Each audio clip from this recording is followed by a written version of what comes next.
And we're back on the air. This is working with a PC here, folks. If you're just now clicking on this file, this is the continuation of the February 1st, 2015 Super Bowl edition. Program. And we just finished reviewing the Chris Kyle movie. American Sniper. Yes. Go out and see it. Breaking box office records. So if you're just now listening to this and you did not hear part 1 of this, go ahead and find it and listen to it. All right, so we're going to go on with the news of today. Yes. What is the next? We can, and I'm desperately searching. We could just go skip right on into... Michelle said that she was upset that Chris Kyle was a man in the movie. So, just like... This sounds like an Onion article. Yeah, it almost does. It almost does. I mean, that's how comically insane her criticism of the movie is, which was, why's Chris Kyle got to be played by a man? Well, I mean, just like they want to cast a black man as James Bond. Well, that's different, because the James Bond movies are not a biopic. It's not. James Bond is not a real person. Well, it's based on a real person. But that was never... There was never any... And written about a guy he served with. I stand alone in my opinion about a black person playing James Bond. Nobody. My own black family members are like, no, it's got to be white. You do stand alone. I am completely alone. You stand against Rush Limbaugh. You stand against me. You stand against everybody. I'm like, look, unless you can show me that we're talking about a period piece. Like, for instance... Well, it is a period piece. Django Unchained seemed a little unrealistic to me, because there's a black gunslinger in pre-Civil War West. I mean, I guess it's just not likely. It's not a likely scenario. But that being said, I'm of the opinion that unless you're doing a period piece where it just would not be believable that a black person would be a British spy, then what's wrong with having a black person play James Bond? No, he can be a British spy. There's nothing wrong with him being a British spy. I'm just saying he can't be James Bond.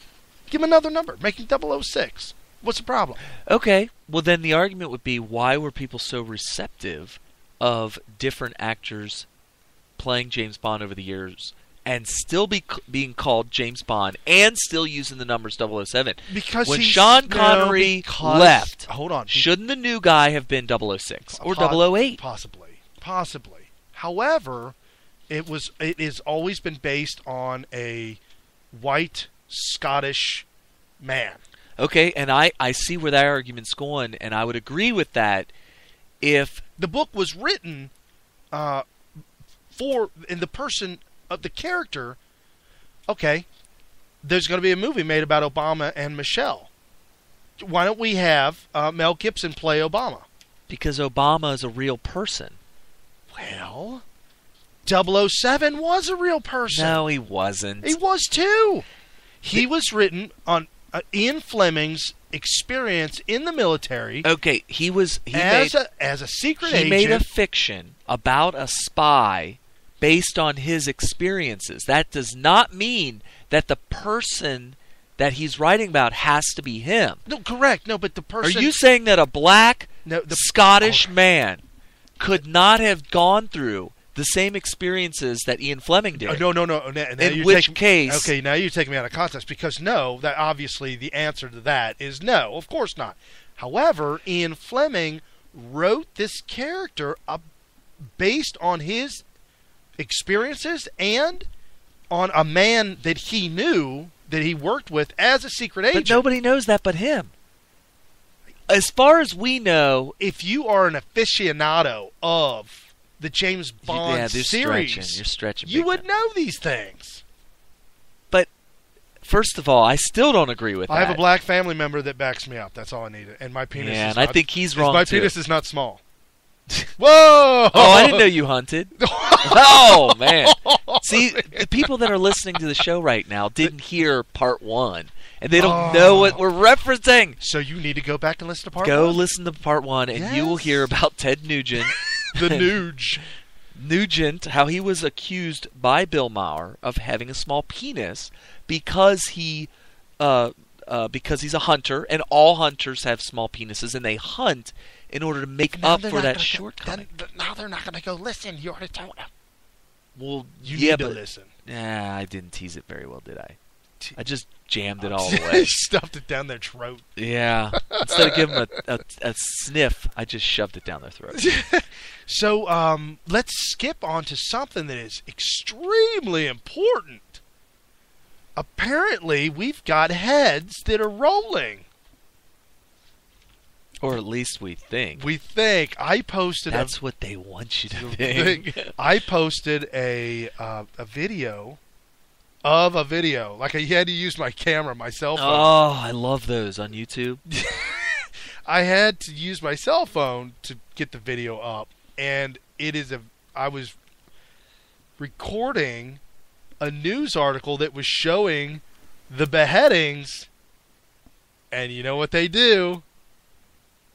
Cut, fade to black. They fade to black before the actual cutting happens. And now they won't show the cutting, and now they won't show the after cutting either. What? They never showed the cutting. Right. It would fade to black. Right, and they used to like have a body with a head on its back and blood, and it was on a conveyor belt, and it was moving across the screen. It was? Dude, it was a panning. Right, but they don't show that anymore. I'm not even getting that. Because and Live Leak has officially announced they will no longer. Nah, and you know what? Based on my training, my military training, no longer show beheadings. In anti-terrorism training, that's exactly what they talked about. How they want airtime. Right, absolutely. And they want all this attention. The more attention they can get, the better it is for them. Right. So apparently, ISIS has a Jordanian pilot under wraps. They got him on a lockdown, and they threatened Jordan and said, Michael Jordan? They threatened the country of Jordan. They said, we're going to cut his head off. And the country came back out with a public statement and said, if you remove his head and he dies in any way, we will hang every single Islamic military terrorist we have in all our jails. Ooh, that would really save them some money. Oh, could you imagine the windfall? Oh, man. Wow. That was a little out there. Huh? I wasn't expecting that. That sounds like something I would say. So there's obviously budget cuts going on in Jordan.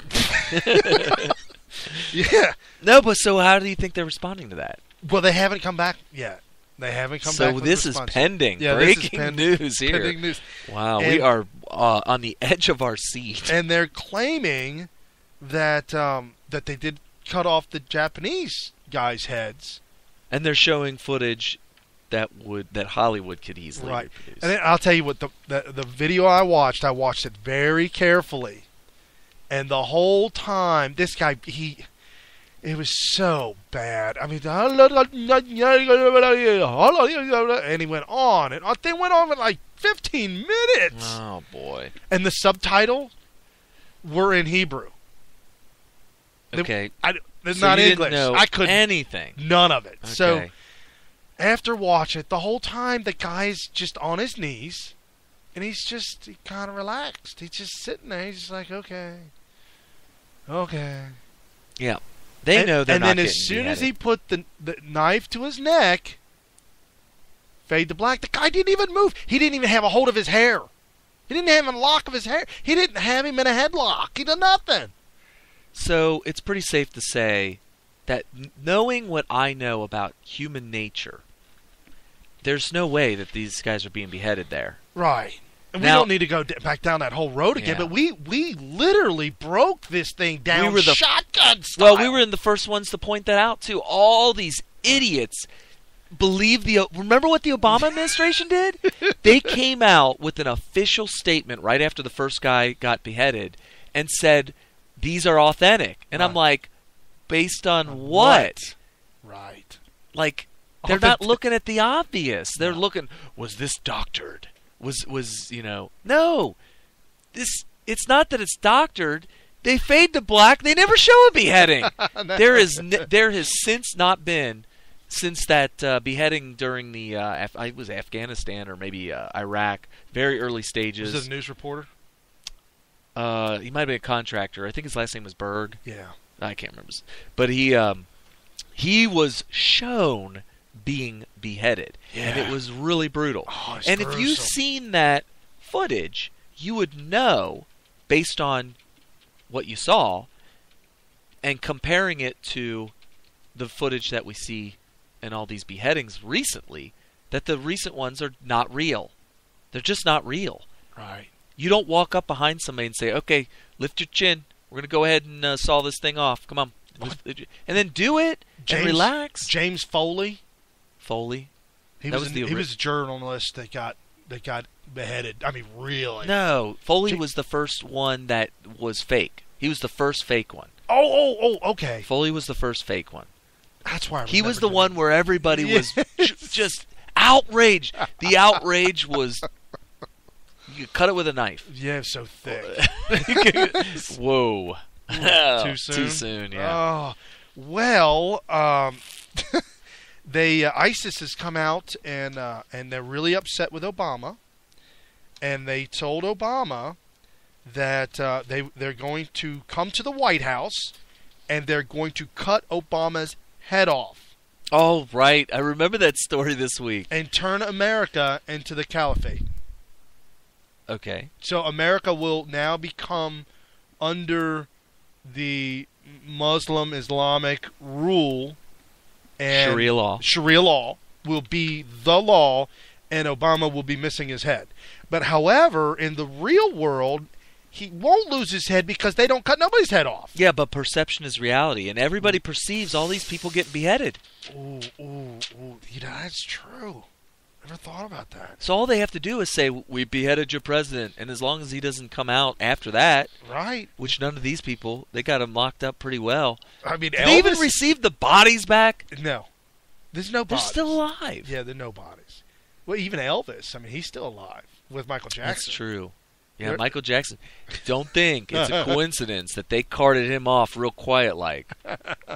Anyway. See, we just ruined our credibility right there. Oh, our credibility is in the toilet. That double entendre. Well, if you in the news, the CIA and the FBI and the LGBT and the Japanese ministry, everybody is saying we are trying desperately to find out if these videos are real.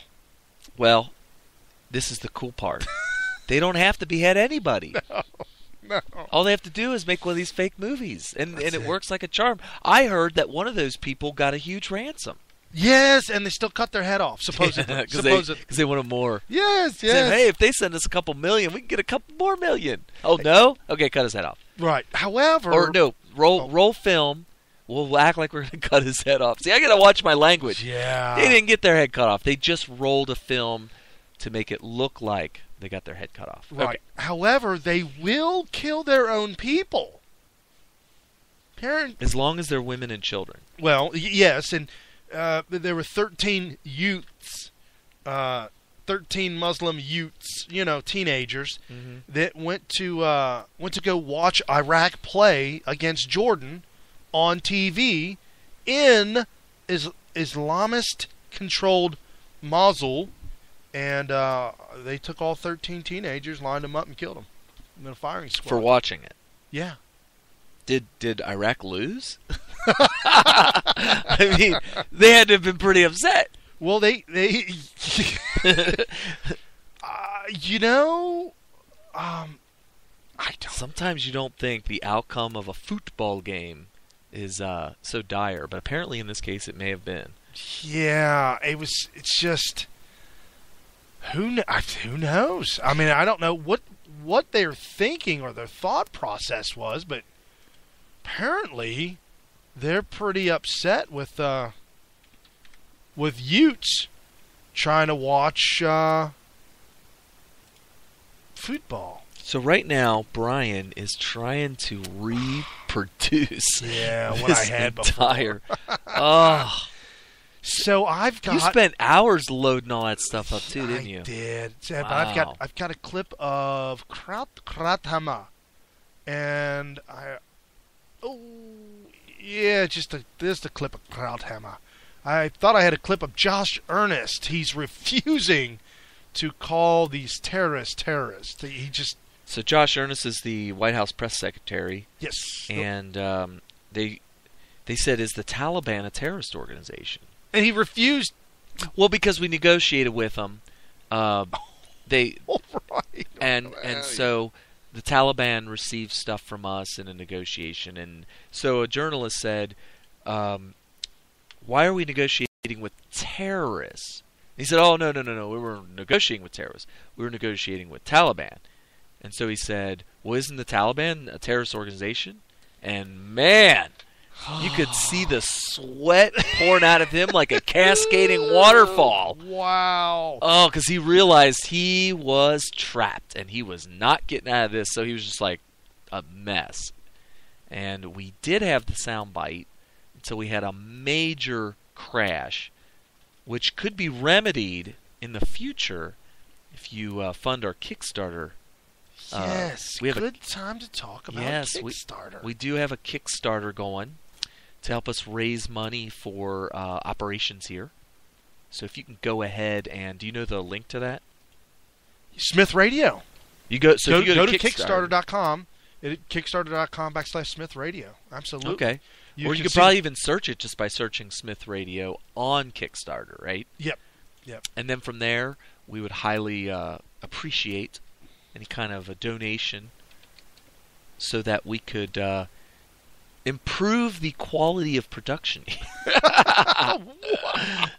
Which, I mean, we get crashes from time to time, and that's what you have to deal with when you're dealing with, startup equipment. PCs, technology. Yeah. So let's get Krauthammer's take on terrorist. It slits throats, it attacks buses, it drives car bombs into markets, and it's not a terrorist group. Look, you can't parody this administration. The idea that the United States would not do this is preposterous. Of course we do. And also the idea that the war is winding down. Tell that to anybody who lives in Afghanistan. This is a fantasy. Obama's pretended that the war on terror, the war in Afghanistan, the war in Iraq are all winding down, and the wars are all back. So, I mean, this is sort of embarrassing. That's that perception is reality thing there again. Yeah. He's just going to act like we won the war or that the war's over and there's nothing else to do there. And as long as he can create that perception in your mind, that will be reality for us. Right. And I implore you to just, if he wants to go that route, that's fine.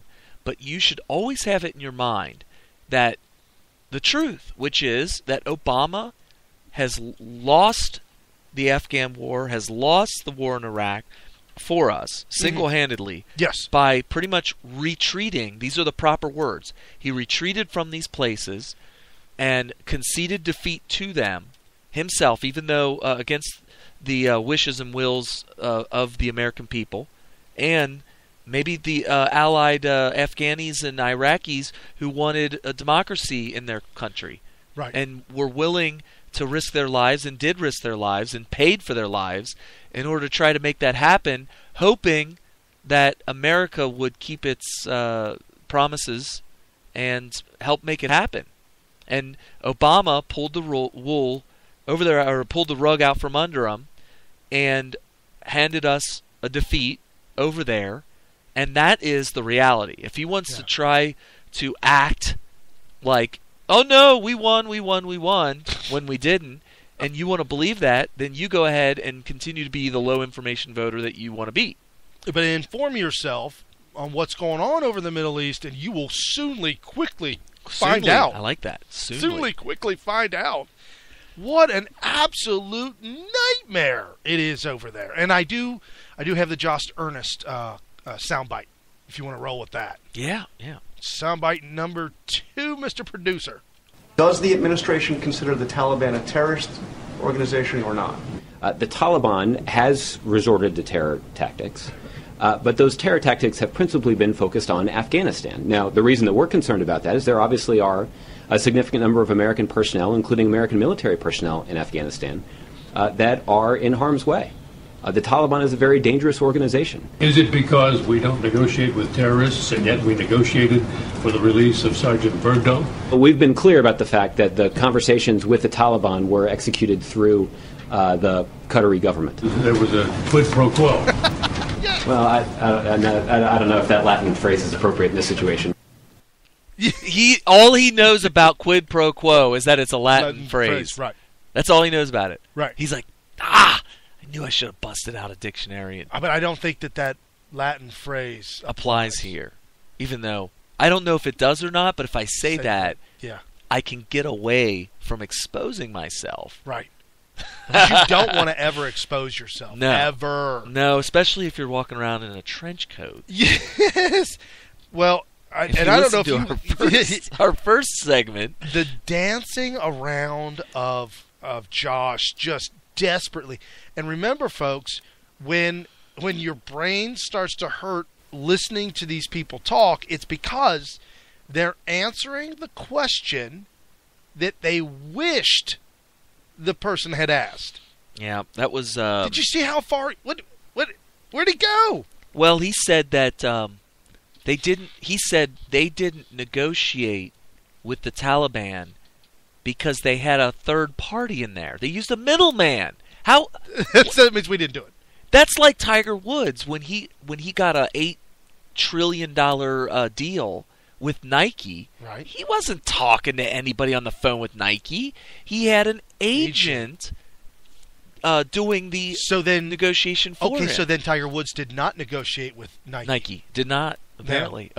According to Josh, this where does Obama find these people? Why do they? You know what it is? It's all the low information voters that would dare take the time to listen to this back and forth would celebrate that they were able to weasel out of, even though he doesn't. Yeah. He didn't successfully weasel out of negotiating with them. But they will say, I gotcha. They didn't negotiate. We negotiated with Qatar, which is not considered a terrorist organization, to do the negotiating with the terrorist organization on our behalf. So they weaseled out of it. It's like it would be like me asking Brian if he would go ahead and murder somebody for me, and then being able to get away with murder because I didn't murder him, Brian didn't. But we all know that in America, if you order a hit, you get charged with murder. That's right. That's right. I mean, Flat that's out. the same reason why Charles Manson's still in jail. Yeah. Speaking of Bird Dog. So, before we go on to Bergdahl. Because that's a good segue, because he mentioned Bergdahl. Yeah, I just want you to be clear. Talk. Obama and his administration, which is the U.S. now, right, negotiated with terrorists. That's the fact. Period. There is no using a third party. No, yeah, okay. If you want to get into the details, that's fine. So Obama called a guy that knew a guy that knew a guy in the ISIS organization. No. You know what they're going to say now? If you want to go by 6 degrees of separation, we all negotiate with everybody. We all negotiate with terrorists. They're throwing out the Kevin Bacon. The 6 defense. Degrees. the Kevin Bacon defense. Yes. We all negotiate with everybody. Oh, my gosh. You can't get away with negotiating. That opens the door for them to negotiate with terrorists all the time now. It does. All they have to do is say, well, we didn't actually talk to the terrorists. And we had our buddy do it for us. Right. Come on, man. So, Bergdahl. I love calling him Bird Dog. Bird Dog. So this is breaking in the news this week. The bird dog situation where our administration negotiated with terrorists on the release of a traitor. Three five. Taliban. Five. Oh, the Fab Five. Yeah, the Fab Talk Five. about Fab Five. So the Fab Five, the dream team. the dream team of generals and lieutenants and murderers and killers and rapists, and that's just what they do. So we sent them back to the Middle East for one bird dog, who is now getting ready to be tried by the government and possibly go to jail. Yeah, this guy was, for the most part, a terrorist. Yes, he was treasonous. He was treasonous. a treasonous terrorist traitor. Right. He should be triple T. Yeah, treasonous, traitorous, terrorist. Yeah, he's all the above. Yes. What the answer is D. All of the above. So we brought back this American hero, and remember, this was during the VA crisis. Yes. And he did this because he wanted to show America that he doesn't leave troops behind. Remember the TV show we were thinking about making with the kids back in the back room? Oh, that's making right. decisions? Dude, somebody's going to steal that idea. That's what happened here. They Yep. were like, yeah, we need to bring somebody. But our show, we were going to have the kids be super... Oh, no, that's right. We were going to be a part of the administration. That's right. That's tough.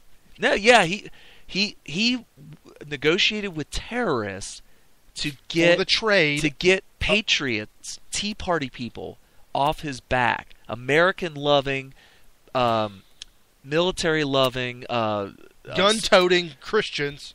Bible-thumping, gun-toting, and in trade, he gave 5 of the worst terrorists out of Gitmo. Yeah, these weren't low-grade. No, these were really high-dollar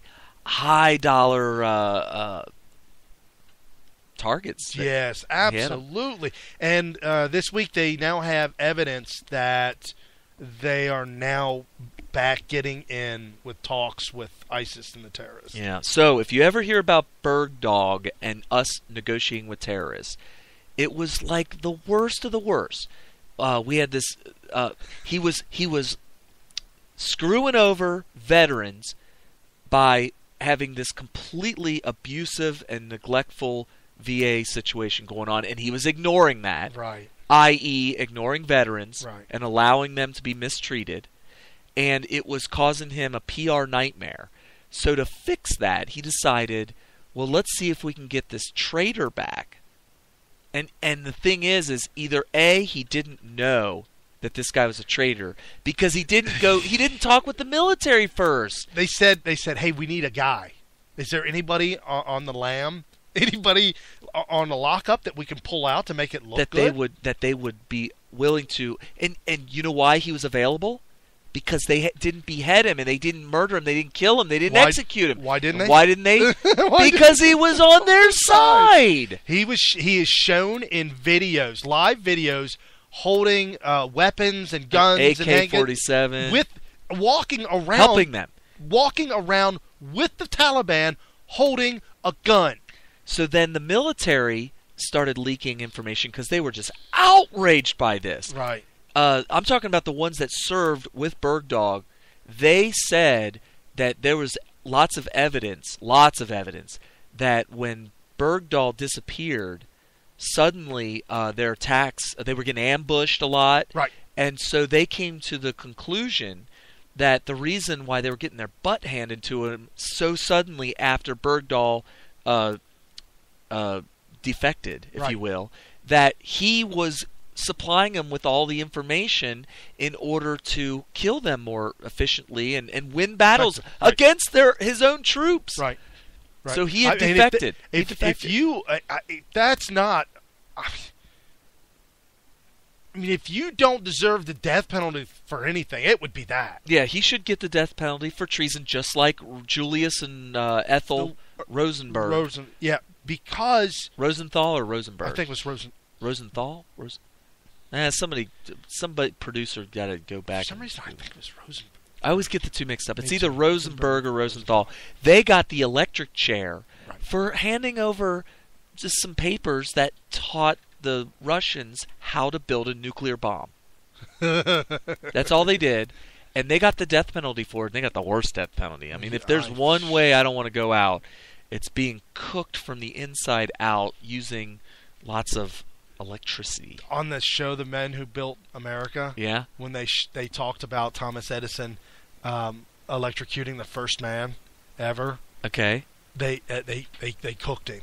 Oh, yeah. They cooked. They said it was crisp. Yeah. They had to cook him. And people were just heaving. Well, there's this misconception that back then, right. that the electric chair would be the most humane way to kill somebody, because sometimes when you get shocked, like if you touch a wire and the current goes through your body, if it goes through your heart, it could stop it. Right. And you could drop and be dead just by a very low voltage and very quick shock. Boom, and you're dead, right? That movie, 1001 Ways to Die, Yeah. a girl, it was raining, and she took her shoes off because she had high heel shoes on. She took her shoes off, and she leaned up against the light pole waiting for the crosswalk, and there was a little wire, and boom! Yeah. She dropped dead right so there. there's this misconception that, oh, well, you could kill anybody very quickly, very relatively painlessly, by doing this thing called the electric chair. You just send a couple volts through them, and they die so quickly. It's so humane. But so they thought, well, we want to make sure they die, so we're going to jack up the voltage to a couple 100,000 volts. We're going to put so much current through them that it causes all the lights in the entire facility to dim. But that doesn't really kill you. I would say the odds of you dying instantly from that are very low. So in order to kill you, they have to destroy all the cells in all of your body by cooking them. Right. However, And we're talking smoke. if and you just- get the death penalty Ugh. and you get that, you probably deserve it. Yeah, I'd hate to be that guy that got I wrongfully would hate- convicted. Like, come on! I don't deserve this. I hope there's a life after death. Oh, this one's bad. What did it? What was that one quote? You have a long list of people to haunt. What was that quote? Oh man. He's going to be busy in the afterlife. Yeah, we got a buddy out there on Facebook that's going to be very busy in the afterlife because he just added a whole bunch of new people to haunt. In the afterlife, yeah. So, Good time. So, okay, so we've got Bird Dog. The phone lines are lighting up. Yeah. And we've got Rear Admiral John Kirby. I always thought that was a really weird rank. Rear Admiral. Well, you also got a seaman. Yeah. Sometimes. Sometimes you got it. Sometimes What is you up don't. with the Navy? Has it always been like that? In the Navy, you can sail the seven. So here's the clip on John Kirby. I would hasten to remind that it was because of the process we have in place and the strong relationship that we have with the government of Qatar that we were able to identify this particular activity, and I can assure you that steps are being taken to mitigate any activity in the future. I don't think the White House said they're not terrorists. In fact, I think my colleague at the White House made it clear that they use terror tactics to some degree to exert their influence. They are not designated a foreign terrorist organization, and for purposes of the U.S. armed forces in Afghanistan, they're considered an armed insurgency. Yeah, so that was two clips I had to put together because you had to have heard him on the second end of that. It's just an armed insurgency. and what were they before? An insurgency is like a resistance within an occupied country. So resistance. Yeah, so when we were occupying Iraq and trying to install a democratic government, there was an uprising from within Iraq from people that didn't want that. Right. That is the definition of insurgents. So when he calls the Taliban armed insurgency, that would only apply if we were occupying their country, which we were. But what about before we were occupying Afghanistan? What were they? Were they an armed insurgency then? There couldn't have been. No, by definition, they're not an armed insurgency.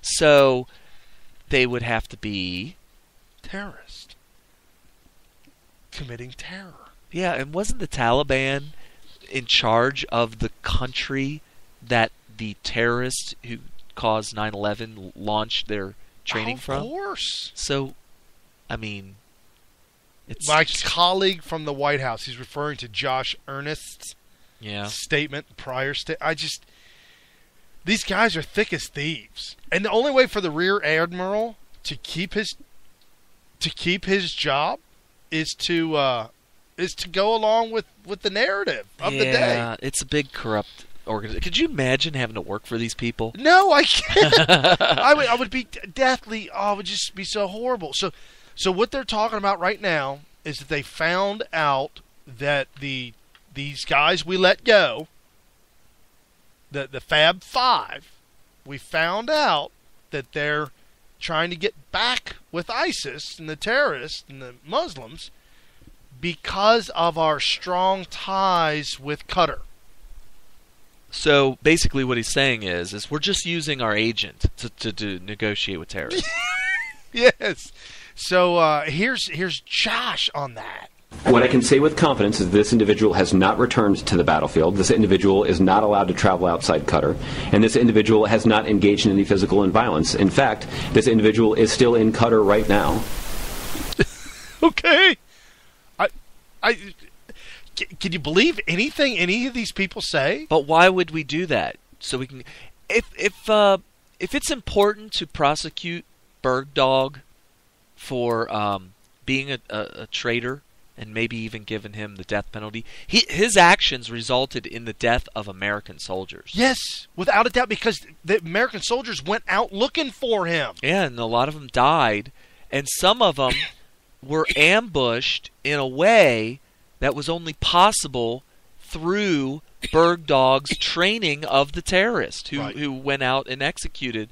And it's very possible he may have actually physically attacked, personally, his own troops. I mean, think about it. All your buddies around you, I'm talking about your terrorist buddies. Right. You've already defected, and you want to prove yourself to them, so you start telling them the most effective way to attack American troops. At some point, isn't somebody going to say, well, we're going and we're going to go do this. Aren't you coming with us? Right. No, you stay behind. We got this. Here's an AK-47. By the way, we have video of that. Yes. So there's footage. There is footage. He probably actually killed American troops. He very well could have.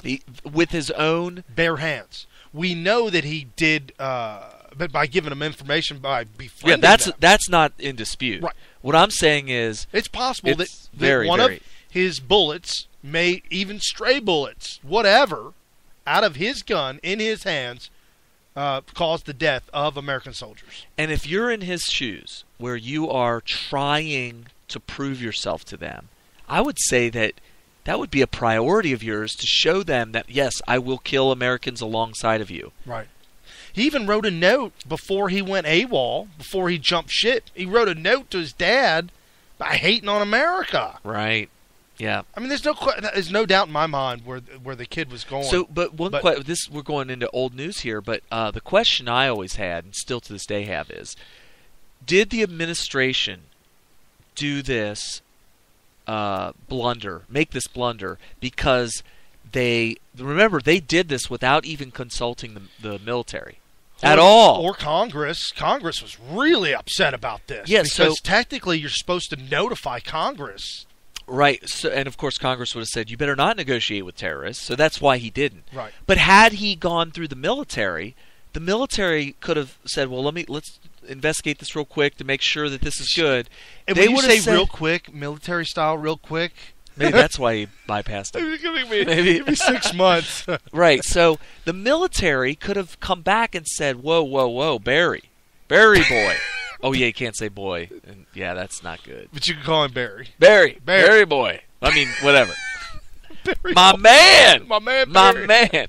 My main man. Look, he. I think he's fighting for the Taliban, which is not a terrorist organization. Right, they're insurgents. He is fighting with the freedom fighters. overseas contingency operation. So, yeah, and then Obama could have said, wait. Let me talk to my PR people. This could come out looking bad for us because we're basically giving away terrorists. It's like he to jumped. get a terrorist. It's like he jumped so fast. Yeah, he ended up. What'd he do? He said, "It's a hero." Right. We never leave our heroes behind. We're like, hero? What? And then other His colleagues. soldiers that served with Bird Dog. We're like, wait, what? Did they just call him a hero? Yeah, and they came out They were in pissed. droves. They were pissed. Because their buddies had died because of this jackball. They were so mad. How could they not come out? Right. I mean, they were trying to hunt him down, and as we know, hunters have small penises. Right? And if you're because they're overcompensating. and if you're a swift boat veteran, oh man, you got swift boated. Yes, you did. Whew, you got to stay with us, folks. Oh. I got a clip here. General Jack Keenan. Oh, that name sounds familiar. Yeah, who has his opinion on this. My notes are kind of sketchy, so we'll talk more about this after the clip. I think we have a mixed relationship with the government of Qatar. We have a major military base there. But Qatar is also the organization that helps to fund Hamas. And there was some indications that Qatar was also doing some early funding of ISIS. And there you go. Well, hold on. How could they not? They're the agent of ISIS and Hamas for us. How could they not be? How could they not be? Come on. Well, yeah. I mean, you have to have a middleman. There's Switzerland in Europe, right? And there's Qatar in the Middle East. So you got a middleman. Yeah. I mean, we didn't negotiate with terrorists. Did you order the code red? Yes, we need that clip. You can't handle the truth. Oh, wow. So you're damn right I did. General Jack Keenan saying, and now Lindsey Graham, who no friend of ours, Lindsey Grahamnesty, he came out and made a statement. He said all 5 have met with the Taliban after their release. Oh, but Taliban isn't a terrorist organization. Neither is Qatar. That's a country that's... Wait a minute. But they are... So... Wow. There's mixed messages coming out of White House. And we got a base in Qatar. Well, no, he's saying that the Taliban is not terrorists. It's just an insurgency crew. Okay, crew. They're the night crew. Working third shift. Yeah. So they're not terrorists. But at the same time, we had to go through Qatar in order to avoid negotiating with terrorists. Right. Okay. So there's mixed messages here. Because the problem now is that Qatar has funded ISIS and Hamas. So now Qatar, who we were supposed to negotiate with in order to avoid looking like we were negotiating with terrorists. Because we were thinking they were independent. They were neutral. Is starting to look like terrorists themselves. Ooh. So even if you could make the convoluted false logic, fallacy, if you will, that we're not negotiating with terrorists because we didn't talk directly to the Taliban, you can now make the argument, I should say, that, well, we are negotiating with terrorists just by talking to Qatar. Since they fund ISIS. But if we believe and perceive that Qatar is innocent. And we also perceive that by talking to somebody through a middleman, do you realize that we're not talking? If you're listening to the show now, you are not listening to us. No, you are hearing a paper or plastic speaker, which it's actually just a membrane that's connected to what is called a coil, right? That vibrates back and forth thanks to an electrical current that goes through the it's like an induction current, right? And magnet. on the back. And there's a magnet involved there, and it causes an electromagnetic magnetic vibration. Right. And you can hear a sound that sounds like our voice, but it's not us talking to you. No. It's actually electrical signals. Because... And same thing when I'm on the phone with you, too. I'm talking to Carrie, and Carrie's talking to me. Right. Because we're in the same studio. However, I physically, my voice and my physical being cannot travel through this microphone, through the wires, and find your speaker. Right, and you could even go, why not take it all the way to the end? Let's take it all the way to the end. Brian is standing right in front of me talking to me right now, okay? But he's not really talking to me. What's happening is his voice box is creating sound waves into the air. Right. And then those vibrations of the air reach my eardrum. So it's not Brian talking to me, it's just the air vibrating. And the hairs inside your ear. Yeah, that's all that's happening. So Brian's not talking to me at all. No, I'm not. And I would never, I couldn't talk to a terrorist if I wanted to. Yeah, it's just sound waves. It's impossible. Oh, man. Oh, so there you go. That is their argument. We got these people figured out to a T. I could just see it. It's like Bill Clinton saying, well, it depends on what the definition of is. Oh, wow. How does that not drive a prosecuting attorney nuts? Oh, so since we're talking about Hamas, the Palestinian terrorist group Hamas, well, that's what this one news report called them. They called them a terrorist group, Hamas. So maybe they've got it wrong, but they said that this group rules in the Gaza Strip. And apparently this week they dug up all the Christian graves of the Jews that used to live there. They dug up all the bodies and all the graves, and they made a funeral pyre, and they burned them all. Okay, so it's like cremation. Right. And they said it's because the bodies have defiled their land. What? What? Yes. Oh, that is so messed up. That is so... Where is the decency and humanity of people? I don't know. Well, I mean, let's go back, all the way back. They can't even respect the dead. No. That's the one thing about, like, World War I, World War II. You know, there's always a respect for the dead. I mean, even wars going all the way back. You could have a dead enemy in front of you, and if you have time to do it, you'd probably dig a grave for him. Right. You have that much respect for him. Yeah. These guys are like, no. Look, these guys are already buried. They're already out of sight. I don't know, but we're going to dig them up. We're going to do all this physical labor. Did I tell you about the story? There was a breaking story. Stop me if I told you this. But there was an article written, the long story written about how Muslims are mentally, their IQ is low. Oh boy, we're going into the weeds now. No. It was a real article that was written about how the mental retardation and the defects and the things are really high in the culture because of inbreeding. They marry first cousins. They marry. They can marry siblings, and they're often. And this is in the Palestinian. Well, this is the Muslim community in general over in ISIS, all of the Middle East, where they still live in the deserts. I'm not talking about Muslims that live in America in cities, because now you're exposed to everybody. But over there, it's so isolated that they, in their culture, over thousands of years, their culture has bred these deficiencies, and they even categorized it and said that the rate of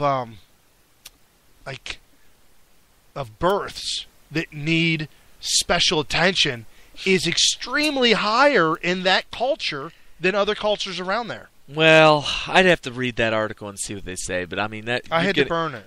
Yeah, you had to burn that article because I couldn't be caught holding that. I know. I mean, that's the kind of argument that Hitler was making for burning 6 million Jews. Dude, If these I people was, are... Dude, I was shocked. Yeah. That article, I was shocked.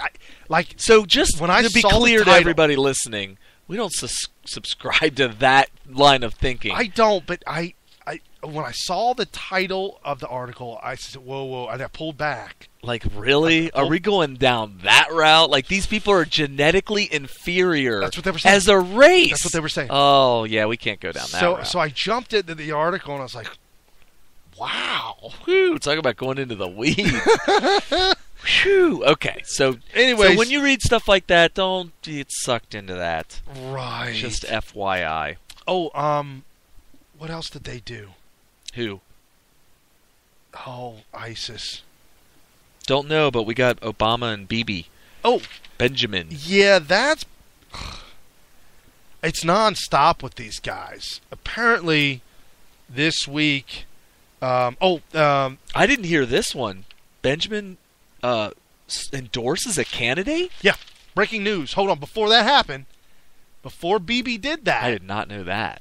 apparently some information has been leaked this week. Benjamin Netanyahu is in a race for his presidency over there in Israel right now. Right. And the elections will be held in March.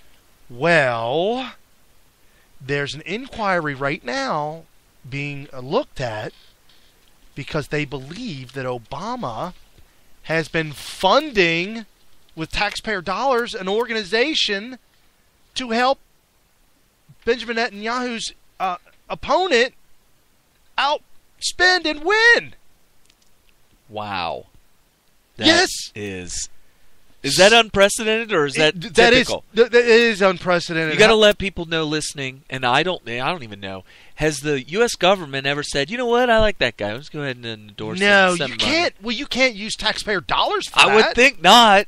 No way, Jose. Oh, why is not anybody in jail for this? Right. Well, so in a letter to John Kerry, Ted Cruz said, has President Obama launched a political campaign against Prime Minister Netanyahu and his representatives.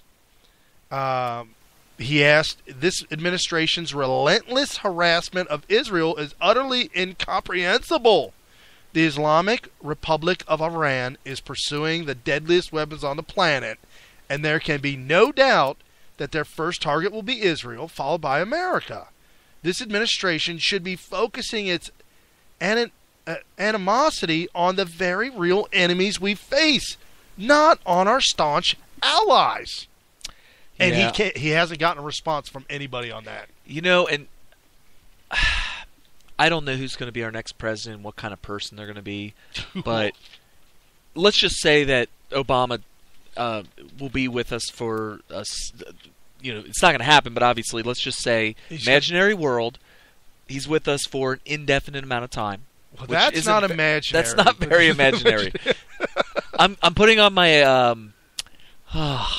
my realistic hat. Yeah. Okay, no. So let's just say that there is no time limit here. Right. We have Obama. Under that kind of a world, what happens when Iran gets nukes, let's say enough nukes, to completely wipe out all the cities in all of Israel and just wipe it off the planet? And Israel is fairly small, so it wouldn't take that many. Just a couple. Yeah. Yeah. So and they are working together, hand in hand, with their partner, North Korea, Kim Jong-un. well, let's just say that they're able to do it. Okay. If they had the balls to say, well, screw it, I don't think anybody's going to do anything about it, and hit the button and blow up Israel with nukes or whatever. Maybe Right. they just get a stockpile of chemical weapons and just gas the whole damn place. Right. Under our current situation, assuming it doesn't change, which would be Obama's president and all the other leaders, everything the way it's going now in this world, does anything really ever happen? No. Or is there just hashtag outrage? Yeah, well, hashtags were sorta. No, I It'll guess just they be. didn't. It'll just be. It'll be selfies of people holding up a paper in front of them with a hashtag title label hashtag Israel RIP.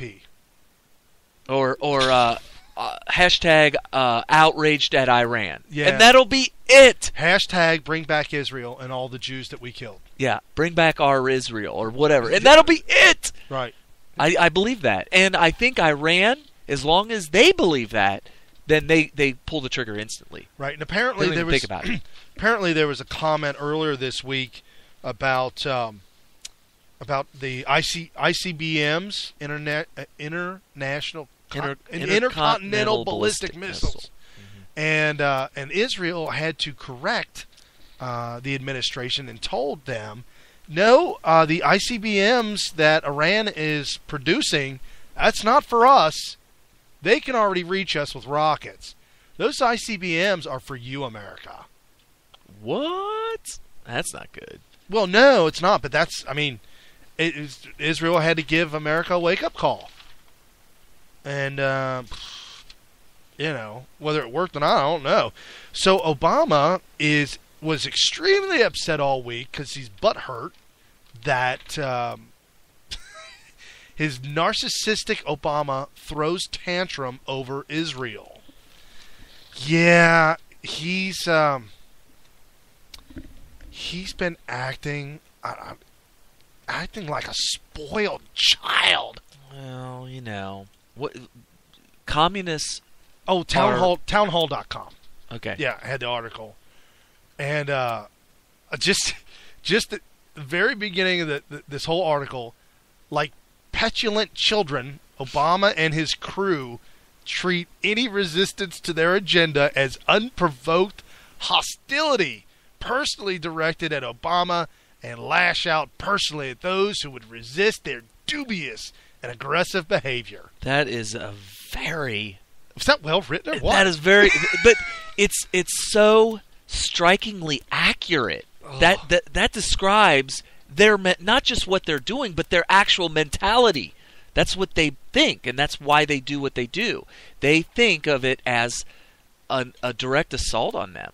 What was the exact wording? They view it as a... their personal directive and lash out personally at those who would resist their dubious and aggressive behavior. Yeah. Oh, treat any resistance to their agenda as unprovoked hostility. That was the phrase I was looking for. Unprovoked hostility. We did nothing to you, and you guys are resisting our agenda. That's hostile. That is literally the best description of what they believe and how they react to that kind of stuff. I mean, that was perfect. I love the way that was written. Yeah, yeah. What did we do to you? You're being all hostile to me right. by opposing my agenda. Yeah, that's hostile. It is. You know what? I think you're a terrorist organization. Oh, you threw out the T word. Yeah. Well, on the BB thing, this is quite unprecedented. Benjamin Netanyahu endorses a presidential candidate for America. Do we know who this person is? Oh, we do. And he endorsed. Was it John Kerry? It was Uncle Joe. Oh, Joe Biden. Joe Biden. Of course. No, for real, who was it? Ted Cruz. Really? Now, Ted Cruz, is he the Cuban? Yes. Cuban. Yes. I mean, he's not Cuban. He's of Cuban descent. Right. His dad floated the '57 Chevy over here. What? His dad took a slow boat over to America. Well, no, I mean, think his dad was first generation here. Did you see? I can't remember the name of it. It's a aerosol can that you could spray rubber out of. Yeah, we talked about that. What's the name of the product? It doesn't matter. The Billy Mays did it. Gap. What? Okay, so you could take a 57. He put a screen door on the bottom of a boat and sprayed this. So what I'm saying, my argument, and he said he's been floating all day. But he did it to a car too. Yes, he did. In a different commercial. So was that Billy Mays? No. I was gonna say he's been dead for a while. Right. He may have done the original. Nah, probably not. No, he didn't. No, he didn't do the originals. He was. Oh, God bless Billy Mays. And he left us. Flex Seal. That's Flex it. Seal. I That's found it. Oh my goodness. So Cruz's dad got a hold of he invented a case. No, it was the thing that you spray weeds with, but it's a backpack sprayer. Right. He had 50 gallons. Yeah, so he had a big backpack full of Flex Seal, and the nozzle, the wand, you know, and he pumped it up. And get up underneath the wheel well. Well, he had it on a lift, right? And he got under there, and he Flex sealed the entire underneath. Yeah, the whole bottom and the doors. Everything, headlights, engine compartment. He had to remove the engine, or else it would float like this the whole time with nose down. And I have to describe it on radio. Well, you could put sandbags in the trunk, counterbalance. Then you'd have to really seal it because you would be sinking low in that thing. At some point, you're driving a submarine. At some point. Well, I'm thinking if you used enough Flex Seal, you could submerge. You could do it. That's true. That is very true. And as long as you had your air intake was a tube sticking straight up out of the water. No. As long as you're not under for very long, you just have to take little breaths, like little baby breaths. I just saw Harlem Nights the other day. Oh wow! Yeah, the Eddie Murphy movie. That was a long. Yeah, and Richard Pryor was in it.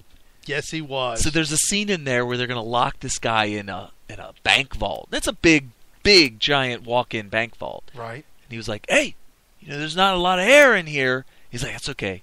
Take little breaths." And Eddie Murphy just take these little, and then he goes, "If you go like this, you're not gonna last an hour. You just take little sips." Oh, that's hysterical. So that's what you do. You get in the '57 Chevy. You take the 90-mile submarine trip from Cuba to America, and you have a child and name him Ted. Right. And then he becomes the president of the United States.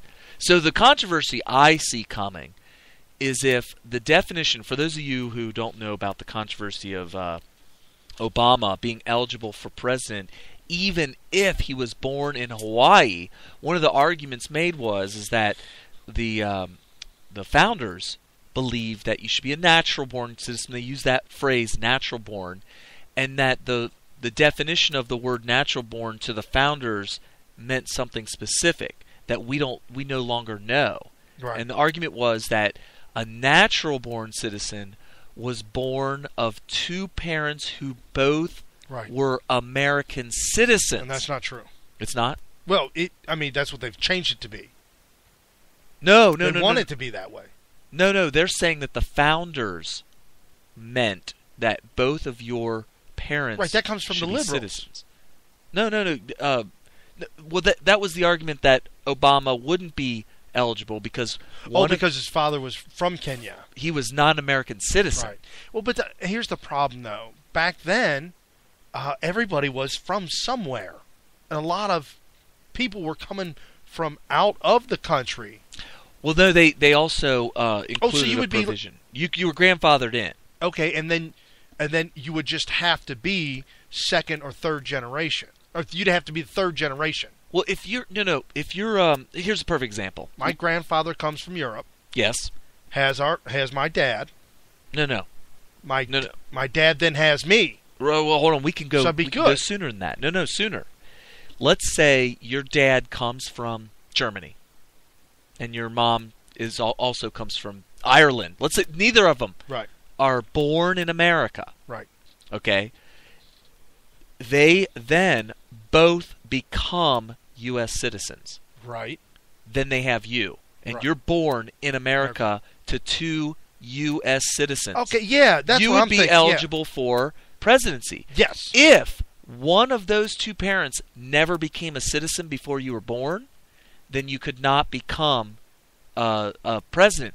I think that there is a lot of merit to that. Absolutely. Because 99% of what children become, like what they believe in and all that, comes from what your parents, how they raise you. Right. And if they raise you as citizens, not this undocumented immigrant, no, they're not migrating here. They're not undocumented. They're illegally breaking our laws in our country. Right. The question becomes, do we want somebody who's in charge of America, of the governing of America, who may have a parent who raised them, and of course Obama wasn't raised by the one. There's a lot of questions. A lot of who things his dad really is. Yeah, we don't even know. Well, no, what I'm saying is Right. these days we have lots of kids who grow up under a single parent household. Right. Let's just say there's a mom and a dad. The dad's a deadbeat, but he happens to be an illegal Mexican citizen. Okay. The mom is a America-loving patriot. The dad was never involved in the child's upbringing at all. Maybe the kid never knew the dad. Okay. One day, he wants to become a president. Do you have to go back and find the dad? Yeah, when they find out he's a Mexican citizen, they'll be like, oh, no, no, no. Well, I guess I could argue he had no hand in his upbringing anyway. Right. So the whole natural-born citizen thing is very controversial. Nobody, obviously, it didn't matter with Obama, because Obama's dad was never a U.S. citizen. Right. Or his alleged dad. Because Well, the other one was a U.S. citizen. Right. And he was a traitor, but a Black Panther, communist loving, hating. he was a card carrying communist, just like his real biological mother who raised him, and his grandparents who helped raise him. Oh, right. The mother's dad, his mother's dad, Right. the maternal grandfather, was a card carrying communist, and they bragged about how he was a red diaper baby? Yeah, yes. red diaper baby. So for those of you listening, go ahead and Google red diaper babies, and a list will show up, and Obama's right on it. It's like the Vietnam Wall. Oh, yeah. It's like the Vietnam. Well, I posted a picture up of Bill de Blasio. Because Obama got tight with him when he was running in New York. His campaign poster was completely red. Yeah, he's a communist. With yellow words. Which is like the Soviet Union. Yeah, I don't get it. What are these? Are they doing that on purpose to like call out the dog whistle? It's the bat signal. The bat signal. Okay. Yeah. So here's what it is. Back in the day, back when America was had patriots that actually loved this country and all that kind of stuff. And we were fighting a Cold War. Right. And if you ever said anything that was in support of communism whatsoever, you were going to be ridiculed big time. Yeah. Verbally assaulted, possibly. So those days are gone. Now you have communists. Well, I should say back then, real communists in America had to kind of stay in the shadows. Yes. These days, in the closet, if you will. Sometimes in the closet, sometimes in the shadows of the closet. Yes, behind the paisley. You know, I wish I could hide in the shadows, and they don't know who I am. I'd like to be one of those people that are in the shadows. You wouldn't want to come out? Well, the government wants you to come out, but I don't want them to see me out. Okay. Well, fast forward to today, and you have communists who really believe in the righteousness of their cause. They don't have any. Not only do they not have any worry about being completely chastised publicly, right, but they also get media support, Hollywood support. Oh yeah. The propaganda's all right there, front and center. As far as they're concerned, they are the popularly supported way of life, the ideology, if you will. Right. So, everybody around who knows what the red background, yellow letters mean, right, with the big star, the big 5-point star. Oh, man. What that all means, they're like, hey, let's round up the troops. Let's put out a big billboard that's... So when you see Bill de Blasio coming, you know what he stands for, just by the colors of his sign. There's a billboard in Cincinnati that says support something or other, and there's a hammer and sickle there. What? Yeah. What? You didn't see that? You No. got to drive on 75 sometime. Oh. Go 75 northbound. You see the hammer and sickles and all that. What are they supporting? I think it's the Workplace Freedom Act. Oh, so, man. Yeah, so and by workplace freedom, what they really mean is we talked about this. Giving all the power to those who will oppress you.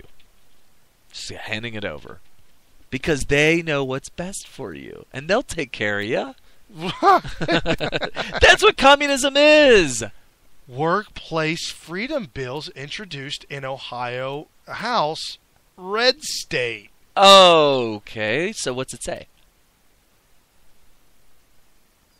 Are you going to read it silently? This is SmythRadio.com at its finest. This is going to be on our greatest hits. Union billboard. Workplace Freedom Act poisons workers. That's all I need to know. That's all. Union billboard. Workplace Freedom Act poisons workers. So the Workplace Freedom Act is going to be opposed by unions? Oh, yeah. Okay. And the reason why... Oh, you know about this. You lived a little bit through it, right? Yeah. One of the machine shops I worked at, they had a union, and you could join it or not join it. Which is totally... Choice? Choice. That Freedom. is what communism combats on every front. Yeah, you can't have choice. Well, first of all, you don't have free will. It's an illusion. That's true. That's true. And we know better than you of how you should live and be, and we can take care. We can take better care of you and your family than you can yourself. Because you don't know what you're doing. We do. We know what we're and you doing. don't have free choice. Yeah. It's like that teacher that we know so well. Yes, God bless her. Well, and her opinion is, God forbid, somebody that hasn't been properly trained in a communist place like your typical university. They need a good communist foundation to... Yes, in order to bring the kids up. Right.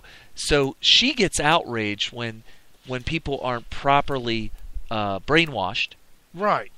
You have to wash their brains. Yes. Thoroughly. Yes. So, at the job I had, you could join the union or not. You had your choice. Now, what about union dues? If you joined the union, you had to pay dues. Okay. If you didn't join the union, you didn't have to pay dues. But you still get their benefits? Identical. No.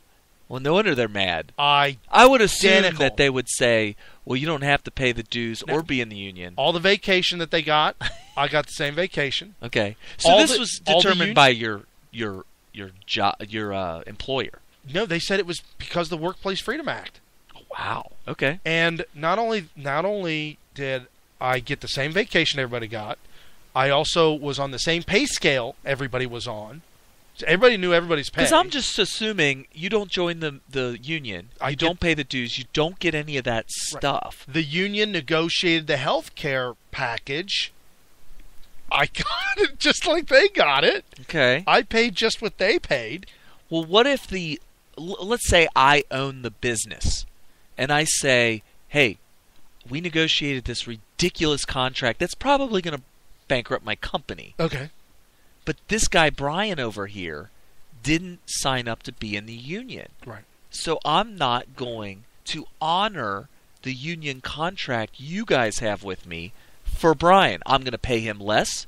I'm going to give him less sick days. I'm going to give him less vacation days. And by law, you can't do that. Okay. But do you agree, free market capitalism, that they should be allowed to do that? Yeah, sure. Obviously, but if I was a good employee, they wouldn't want to lose me. Right. So you're saying that if they decided to pay you less, it would be because of a good reason. Yeah, it would be because of my performance. Right. And if they did say, well, you know what, Brian, you're doing a great job, but we just don't want to pay you as much as you want, Brian could go find somebody that's Another willing. Job. Yeah. And say, look, go to this competitor and say, listen, my boss is praising me left and right, but I don't think he's paying me enough. Right. Would you like me to do that good of a job for you, and would you be willing to pay this much? And if they say no, then the work I'm doing is not worth it. And something else on the flip side of that, in the union, you are not allowed to be paid more than what your level of your rank is by the years you've put in, unless there was a stipulation of merit or something like that the company could do, but they all followed the scale of pay. Mm-hmm. So you couldn't be hired in. Like, I could go to a job right now and be hired in probably around $24 an hour. At this company, this union company, it was against the union rules to hire anyone in under $19 an hour or whatever the number was. They were not allowed to hire a guy in for $30 an hour. They couldn't do it. They were forbidden by the contract of the union to do that. So for those of you out there with special in high demand skills, you wouldn't be able to get paid what you're worth. You don't go to a union.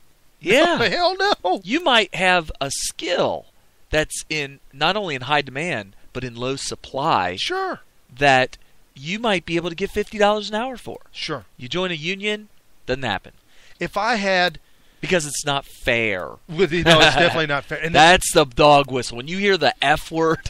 Right. And when you see the people, the age of the men at this job, the average age of the workers there, 50, 55. So where's all the 25-year-olds?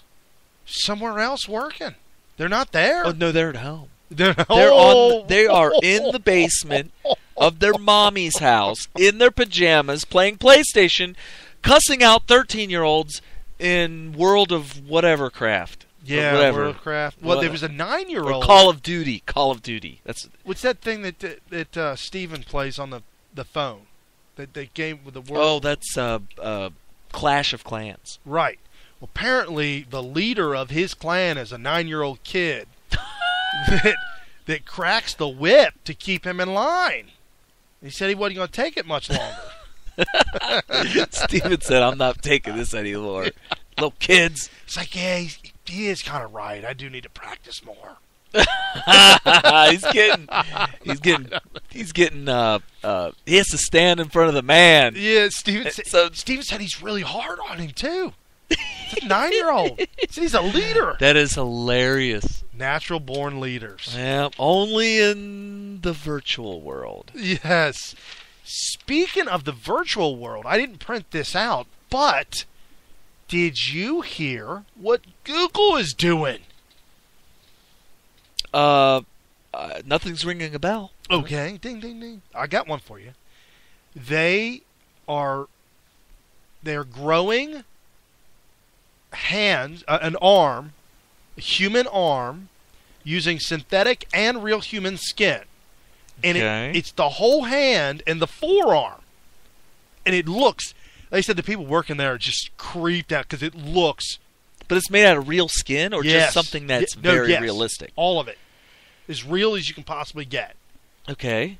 And they did this on purpose because they're testing these nano bots that go inside.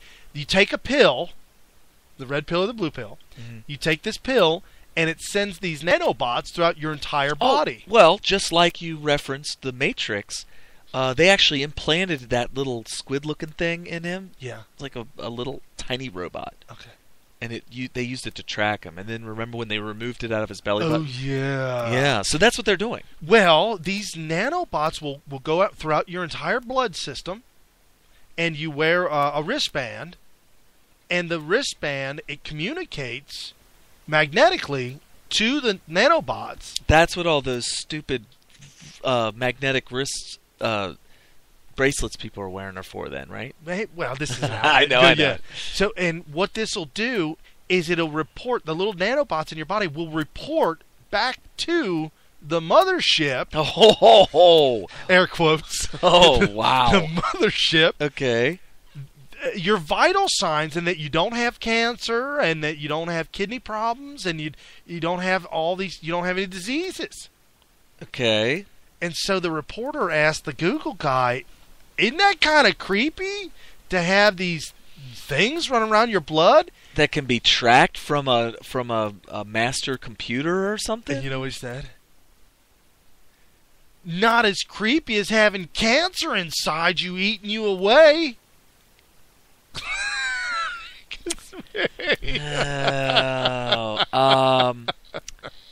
Okay. That is so weird. Here's my question, though. Why were they making a human arm? Because they needed to test it on something. That wasn't human. Right. What? But they can get it. So they literally built Yeah. a human arm. It grew it. They grew it. Grew a human arm. You can grow human skin right now. They're able to do that. Stem cells and stuff like that. Right. And they use this sponge, and they grow the skin around this sponge, and when it's matured, they can take that skin and then graft it to you. Oh, okay. And it will be your own skin because they grew it with your stem cells. Right. So whoever donated for this arm, it is creepy, dude. It's a real looking arm. Was this an article or is it a video? I'm going to have to watch that. I didn't find a video. You could probably find a video. I didn't see this arm. Dude, it was wicked, though. So they also invent... Google X is the name of the company. Google X. And so it's like... well, back in the day, the Air Force and other, I guess the CIA, they would make these experimental planes, and then they would go over Area 51 and they would fly them around, and it was real secretive and stuff like that. Now, Google is doing that for their stuff. Well, they also came out with a contact lens that monitors the moisture and the tear ducts in your eye to tell you, to report to you on your glucose levels if you're diabetic. Oh, I thought you were going to say they were inventing attachable windshield wipers for your eyes. This is a picture I got. I'm gonna need those because of all the tears that will be shed from the takeover of communism. Which car company is it that has the windshield wipers on the headlights? I think it's like Mercedes. Might be Mercedes. My BMW. That's like has ridiculous. Like these raindrops, we can't have them on the lens of the. I don't even know where the button inside the car is to make it get. Oh, it's got squirters that squirt on the headlights. Yeah, to wash it. That's ridiculous. I mean, I understand if it gets so dirty that it starts to obscure the amount of light that's coming out forward. You should probably go to a car wash by now. I don't need your car's covered in mud. At least you got the headlight. That's what it's for when you go mudding. I don't need no stinking car wash. Well, if you're going to go mudding at night, you need your lenses clear. You need the windshield wipers on. That would be the only way I can figure you really, truly need windshield wipers on your headlights. Is if you're going to go mud bogging, where your car gets covered in thick, opaque mud. Right. But it's nighttime, so you need to be able to see in front of you. Right. That's the only time. Wow. And if you've ever seen the car that has these, you know it ain't going mud bogging. Oh, the biggest obstacle it will ever encounter is a curb at the grocery store. Maybe. And it'll stop. The only off-roading you'll see is if you accidentally drive off into the flower bed from your driveway. Oh. So. The major curb check there. Anything else in the news? We got everything. We got Howard Dean. Well, don't tell me I wasn't going to forget this, but Hillary Clinton. I promised you I'd talk about her. Okay. She's trying to be a wallflower. Ooh, and it's going so terribly wrong. It's getting worse and worse and worse for her.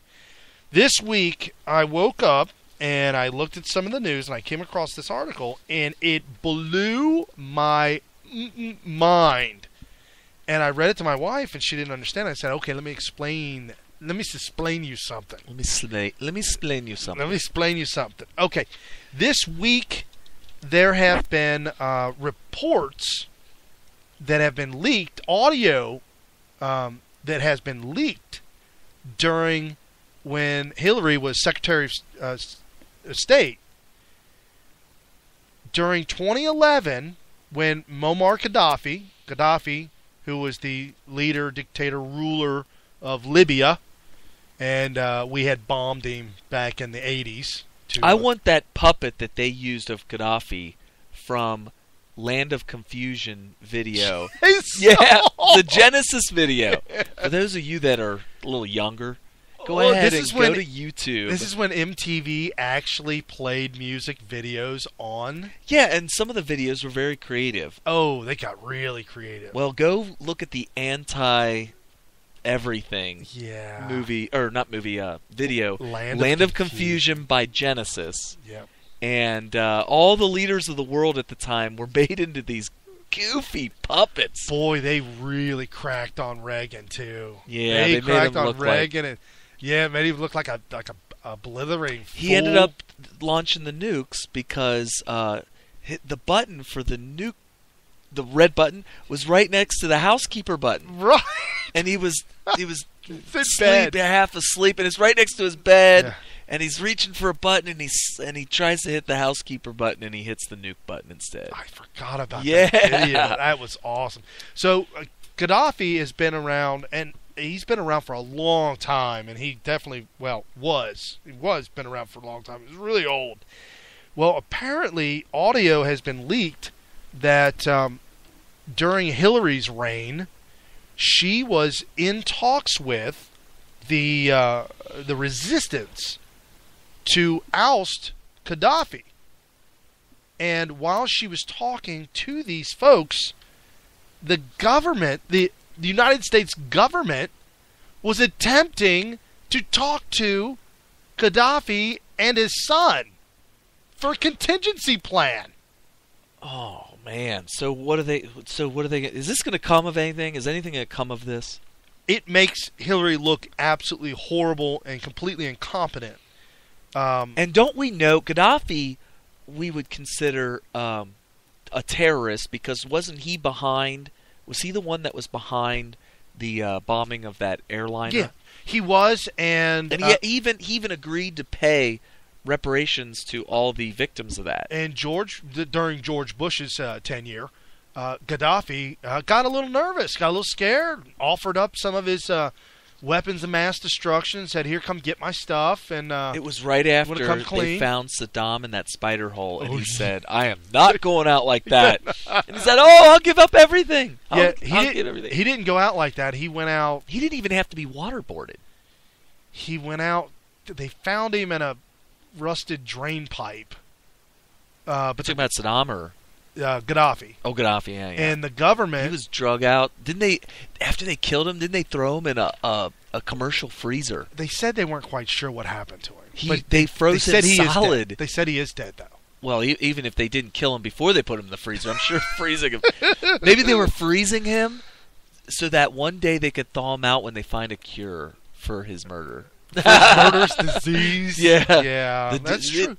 Liberals will make murder into a disease. Well, I would do that. What about that movie? Which one? Just lost. Which movie are you talking about? Tom Cruise was in as a cop, and they could read your mind before you did an act. Minority Report. Yes, and the cops would show up. I haven't seen that movie. Oh, breaking news! Oh my God! There's like so many movies I have seen, but I haven't seen this movie. Minority Report, because there's no free will. It's a liberal's wet dream. Flat out. Oh, this is what they're going for. Minority Report, right? Well, at one time, this was a couple of years ago. At one time, they were trying to link genetics to whether you would be a Republican or a Democrat. Yeah, that's a slippery slope.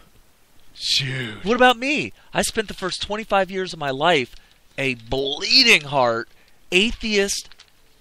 I never was communist. If somebody tried to accuse me of that, I was too much against Russia and for America and too much of a patriot to have ever dared go down that route. But I didn't know that the progressive policies are, in a roundabout way, indirectly, communist policies because it leads to it. Right. So the Washington Times obtains stunning tapes, and I quote, in the recovered recordings, a U.S. intelligence liaison working for the Pentagon told a Gaddafi aide that Mr. Obama privately informed members of Congress that Libya, air quotes, is all Secretary Clinton's matter, and that the nation's highest-ranking generals were concerned that the president was being misinformed. Misinformed by who? By Clinton. Why would she misinform him? And why would... Where are they getting this information? Should they all be talking to each other? Yeah. You know what? That's what's stunning. This is Clinton's matter. Yes. That's what's stunning about all of this is that the government is completely not unified in anything that's going on right now. And you've got these generals that were on the back door talking with Gaddafi, and you got Clinton on the front door talking to the insurgents, if you will, that want to overthrow Gaddafi. And the whole time, nobody knows what each other is doing. Well, we're talking about somebody that was not qualified in any way, shape, or form to run a city, let alone a state, and let alone like if she was the mayor. United States. Yeah. I'm talking about Obama. Obama being misinformed. Oh, I was talking about... We were talking about the same... Two different people, but the same thing. Well, no, I understand what you're saying about Clinton. Because Clinton couldn't be mayor, and neither could Obama. Right. No, but we both agree that. We agree with that. No, but I'm saying, he probably was being misinformed.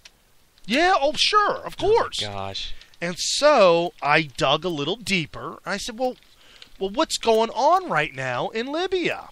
Well, two governments allied to armed factions are vying for control of Libya 4 years after the toppling of the leader Gaddafi by the BBC. And apparently, there's two different governments vying and fighting and warring. ISIS is coming in. The oil production in Libya has been cut in half since last November, and countries and people that want to buy the crude oil from Libya, they don't know who to pay. Oh, that's going to be a problem. Who do we pay? There's probably a black market for oil, too, where people that can get their hands on barrels of oil are just selling it for whatever price they can get for it. Right. And that kind of stuff is happening all over the Middle East, and it's just a big mess. So the UN was involved in this. The UN launched airstrikes, and they had Gaddafi in one small little town, and they had him all cornered. And then Gaddafi said to his guys, we got to get out of here. So they did a convoy of like 60 cars. How do you not see a convoy? It's like the convoy of Iraqi military vehicles trying to flee back to Baghdad during the Gulf War. Okay. And they all got destroyed. Remember that? It was like... How do you not see that? It's pretty obvious. So they airstriked a couple of them, which got half of the convoy and his kid and some other people, and then got the other half of the convoy. Apparently he escaped, ran away, and hid in a rusty drain pipe. I remember that now. Okay. And he's all bloodied, and they pulled him out. Yep, I remember. And he was trying to yell at him, and they were all cheering that they got him. Right. Yes, I remember now. So they hauled him away, and the article said that they don't really have a confirmed. They don't know what happened to him. They just know that the government announced he was dead. But they did show they did his body on display. Frozen on display. Well, once they had him frozen, they put him in the storefront. Oh, maybe they were saying they don't know the cause of death. They just know he's dead. Wax figure? Maybe the guy who made Land of Confusion put together a puppet for him. Oh man! So the whole point of me bringing all of this up is that Hillary Clinton is probably, well, she certainly is the darling of the left, the Democrats. They think that she's all it, and I'm telling you right now, it's all the reason they are so excited about Hillary. Part of it is that she's a female, and they could get the first female president ever. That's part of it. Right. I think the bigger part of it, though, is that they've got this pie-in-the-sky crazy idea about what things were like back in the 90s when Bill Clinton was in the White House. And I think they feel like they can get a little bit of that magic back by having Hillary in there. Oh. Not even so much so that Bill gets to be in the White House again, but just because it's Clinton, and we had Clintons before. And the two things about the Clinton administration during the 90s that made America so fun to live in the 90s was, number one, we had the Republicans have sweeping victories in the 1994 election. And that forced Clinton, and I'll give him credit, right. He pretty much folded to their demands. And he had to. Well, I mean, Obama's not going to fold. So Clinton didn't have to. No, but I guess he didn't I'll have give him a little bit of credit because he did. He probably felt he had to politically. Yeah, I mean, it's weird when you look back at some of the presidents that were on the left that, you know, probably didn't deserve to be president at all. Right. Like Carter. Right, but yet at some point in time they still had a respect for the office. They had a respect for the country. They were classy. Yeah, no, definitely classy. You know, I just... They would stop and switch hands with their latte in order to give a proper salute to the Marine that's holding the Marine One door open for him. For those of you who don't know, Marine One is the helicopter used to transport the president. Yeah, Marine One, Obama's personal private. It's his little get around vehicle. Yeah, his little go-kart. Yeah. Or golf cart. That's like a golf cart for him, right? Yeah. Oh, gee. So Hillary is running for president. She hasn't officially announced it yet, but everybody knows that she is. This is the danger that lies in this, is that the left is locked in on a completely incompetent buffoon. Yeah, she's a buffoon. That is buffoonish. And I'm still wanting to know who the hell gave the stand-down order in Benghazi. I want there to be a Tom Cruise moment from A Few Good Men when he said, you know, who ordered the code red? Did you order the code red? I want somebody on a damn stand screaming at these high-ranking military officials and former cabinet members or current cabinet members. I want somebody with their finger in their face saying, did you give the order to stand down when there were military personnel in the area ready to go rescue those people? That's what I want to see. I want to see maybe I'll call up Tom Cruise and tell him, will you do this? What difference at this point does it make? Wow.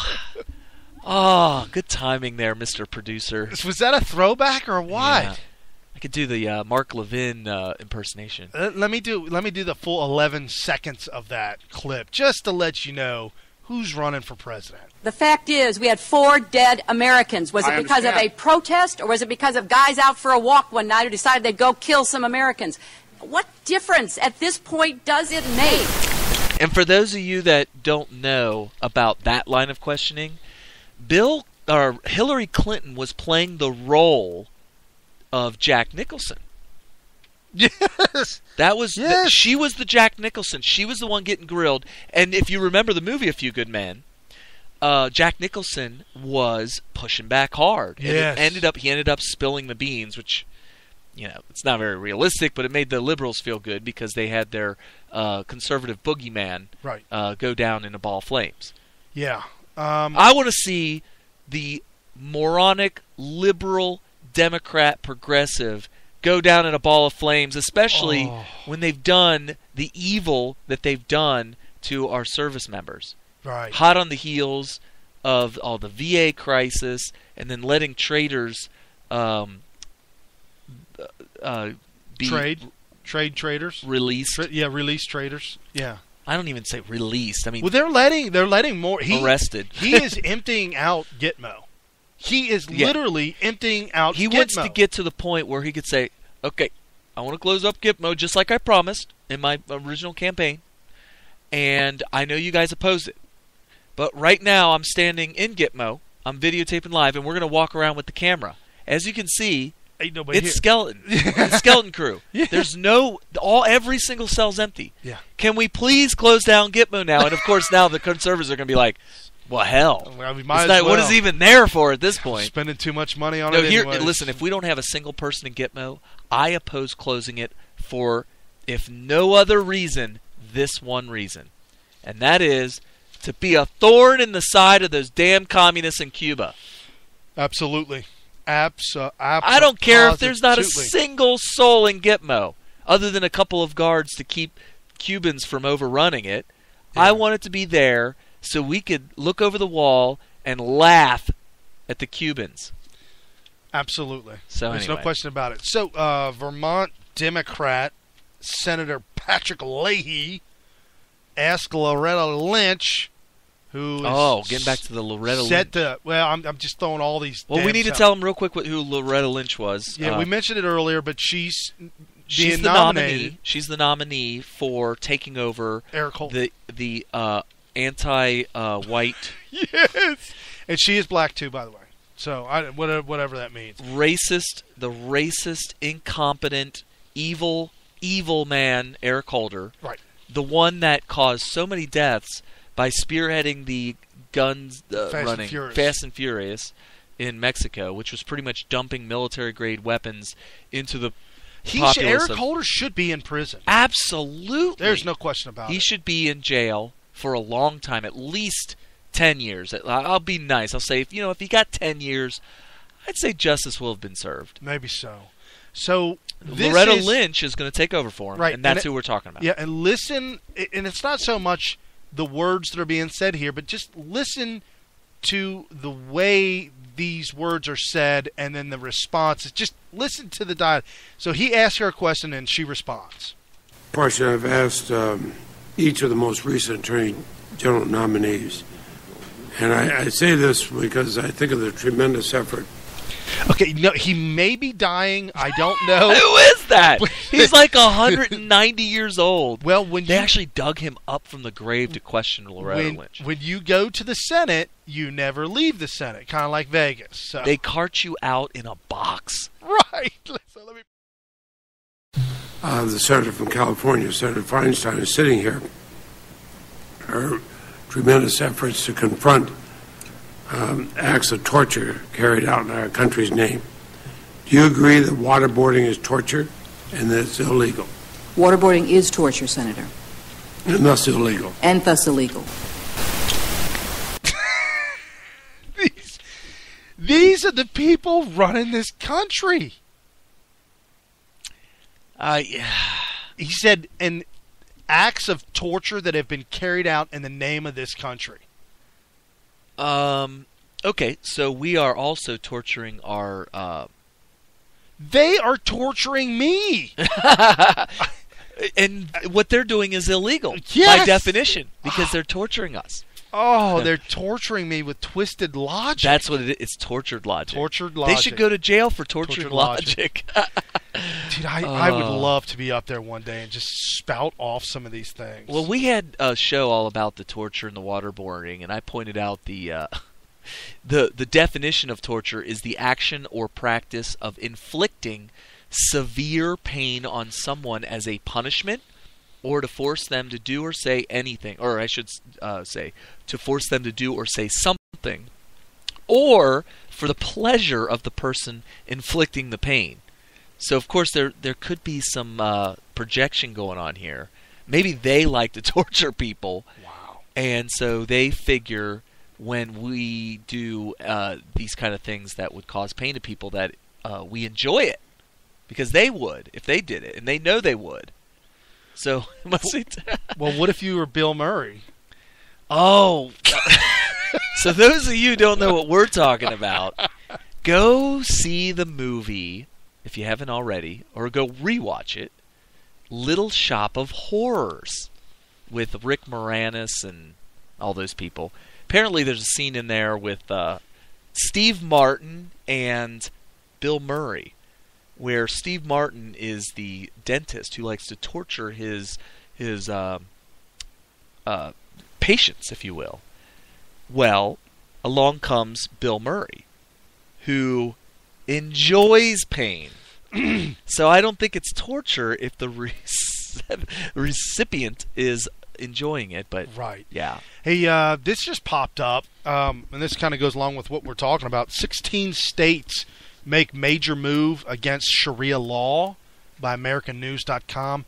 Apparently, these radical Islamic terrorists that are growing throughout the world and in America, and don't go to Dearborn, Michigan unless you are prepared to meet Sharia law. Dearborn, Michigan is completely... I was thinking Dearborn, Indiana. I'm like, yeah. what? Dearborn, Michigan is completely taken over by Muslims. And so these states have joined this group, if you will, to protect their law systems from Sharia law. Well, how is that?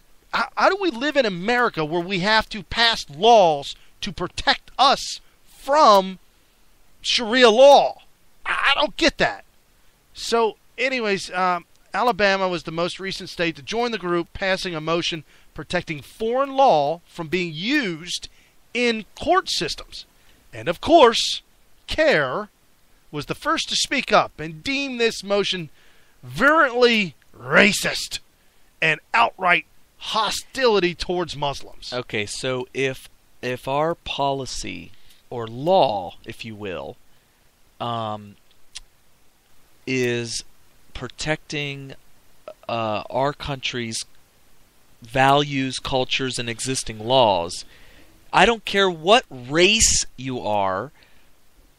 You know, it's not racism. It's just this is our country. We don't have a sovereign nation anymore. No. Can I put this to you? If the government violates my religious beliefs, I can claim that my beliefs, these are my religious beliefs, you got to step back. And a lot of times the government does step back. So it's not to step on my religious beliefs. Okay.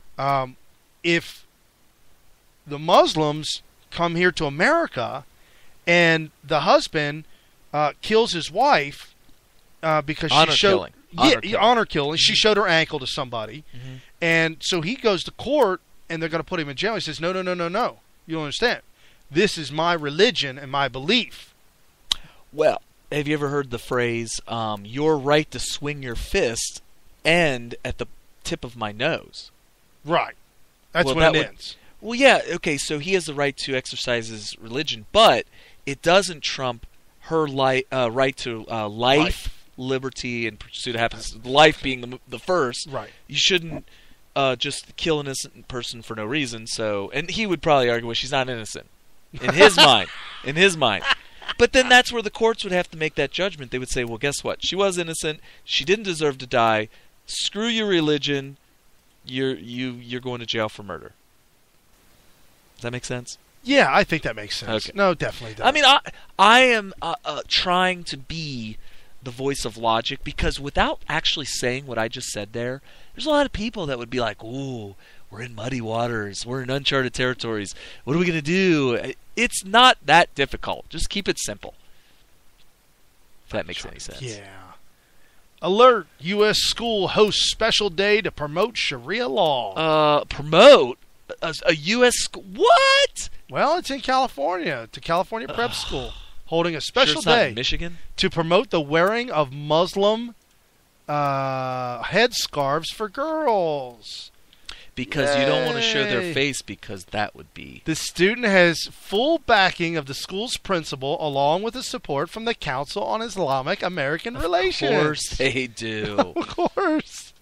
Oh, my goodness, folks. I don't know where this ends, where this begins. Did you hear about this this week? The Texas Muslim Capital Day, where Muslims were at the Capitol in Texas giving a talk or promoting themselves, and a protester who didn't like what they were doing did this. False prophet Muhammad. Islam will never dominate the United States, and by the grace of God, it will not dominate Texas. She walked right up to the podium and snatched the mic. Hey, and freedom of speech. These men were wrestling her, manhandling her, trying to get it out of her hands. They finally. It sounded like they did. She did a great job of keeping it a proper distance away from her mouth as she was screaming, because the volume stayed the same. Right. And if they were really trying to pummel her, you would think that the words wouldn't come out very well. But she did a very good job. Yeah. And then she just walked off. She just dropped the mic and walked off. Scurried out, walked off. I don't know what to say, man. It just seems like more and more and more. I would have cheered her on. Yes, of course. But it just seems like more and more of these things are popping up, and this administration loves chaos. No, they caused it. Yeah, sure, of course. They definitely caused it. The more chaos that they can commit in America, the better for them. I mean, they have blood on their hands. I mean, they're working in conjunction with mainstream media to cause the kind of things that led to the deaths of people at the hands of either cops or at the hands of people trying to protest cops. Right. They got blood on their hands, flat out. We had a whole show about that. Well, the Super Bowl's coming on soon, so I guess we should probably, if you have nothing else to put on there, I don't know if you have other stuff. I got the trailer for. It's just a few seconds long. It's a trailer for the Sniper, American Sniper trailer. Yep, it's a minute long. You'll like it. Okay. Now it preps people for the movie. It's really good. I got a military-age male on a cell phone watching the convoy over. If you think he's reporting troop movement, you have a green light. Your call. Over. Maybe he's just calling his old lady. He stepped off. Okay, they're on top of a building, and they're looking through the scopes, and so that's where the movie absolutely begins, with them on top of the building. Hold on, I got a woman and a kid 200 yards out, moving towards the convoy. Her arms aren't swinging, she's carrying something.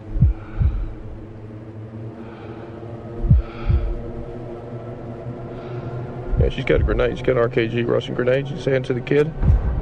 You say a woman and a kid? You got eyes on this? Can you confirm? Negative. Your call. They fry you if you're wrong.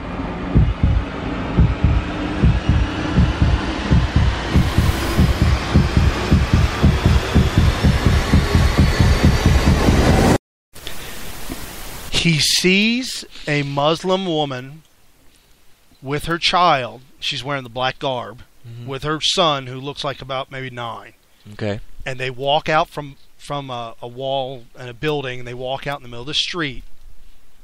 She opens up her robe and hands that RPG to her son, to the 9-year-old, to run at the troops. So he has to shoot the kid. Yeah, I mean, that's what you have to do. He has to shoot the kid, and then he gets hurt too. Yeah, I want to respond to people like Michael Moore and that's where all the hate is coming from. He's a baby killer. Well, and here's the thing: there are. Did we talk about this last week? I'm sure we did. We touched on it. I talked to a lot of people about this kind of stuff, and so sometimes I can't remember whether it was on the show or not. But there's rules in war that are agreed upon by different nations, and in our case, a lot of times we talk about the Geneva Convention and all that kind of stuff, and some of the rules would include stuff like you shouldn't shoot civilians, you shouldn't shoot children, women, that kind of stuff. And here's the thing, those rules have like a caveat. You know, you don't not shoot a child who is engaging in combat because he's a child. Right. If he's engaging in combat, he can kill you just as easily as you could kill him. Right, but when people think of the rules or laws of war, international law and all that kind of stuff, it's like they never consider. It's automatically assumed that when you're talking about women and children, you're talking about people that are not engaging in combat.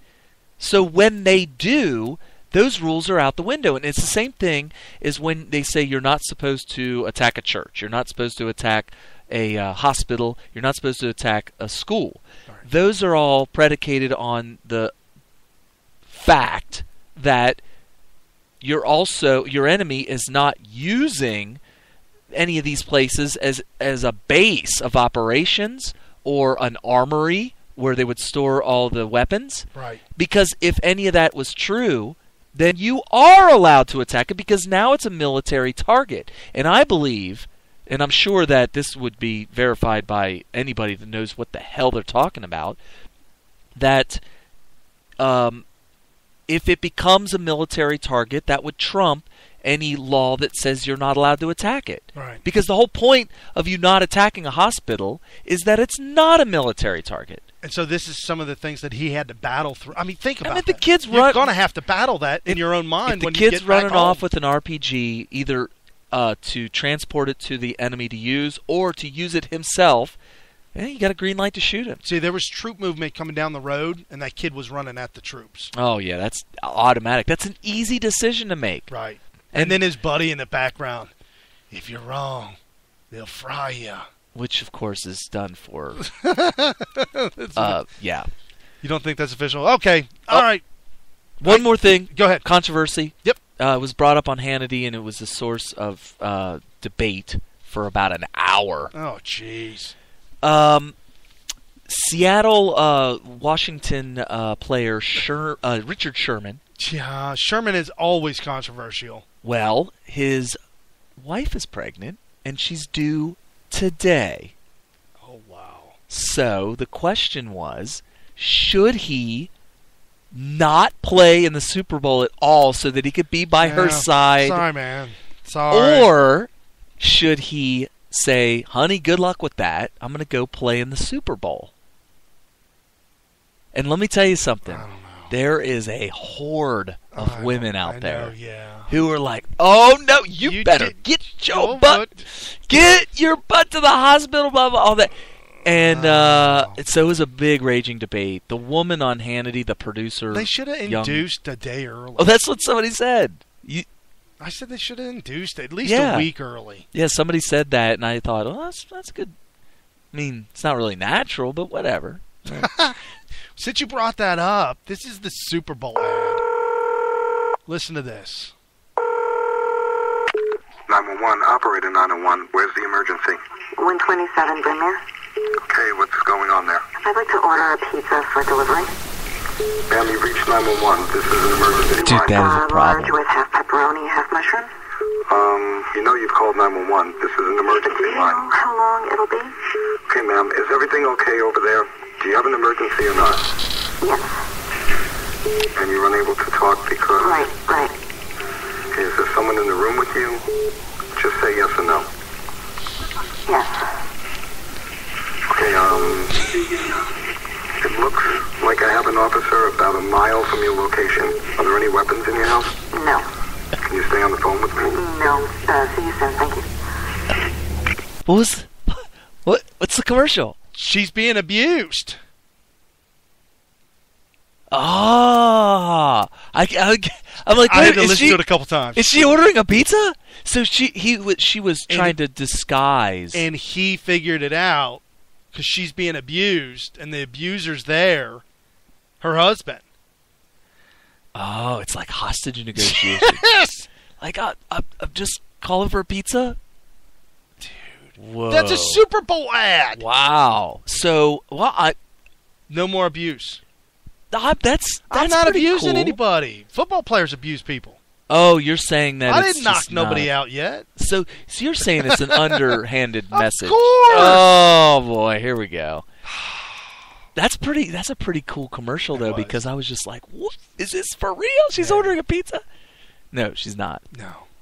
And that's cool that he figured that out though. Yeah. The guy answering it, the operator, he was like, Oh, it's that. Yeah. Is somebody in the room? Oh, there is somebody. Are there any guns in your house? And she said, no. Well, then she's all right. She can defend herself. Oh, my goodness. Going back into the weeds. All right. Well, I guess that's about it. I mean, I think we hit everything. A few minutes before the Super Bowl. Super Bowl! All right. I'm getting hungry, too. Unless you've already watched the Super Bowl, and now you're listening to this. You're probably listening while you're watching it. A little bit of a delay. So anyways, I'm going to leave you with a little of Ted Nugent and something he did for Chris Kyle. This is for Chris Kyle in the defiance of all the pieces of shit who don't get it.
God bless you all.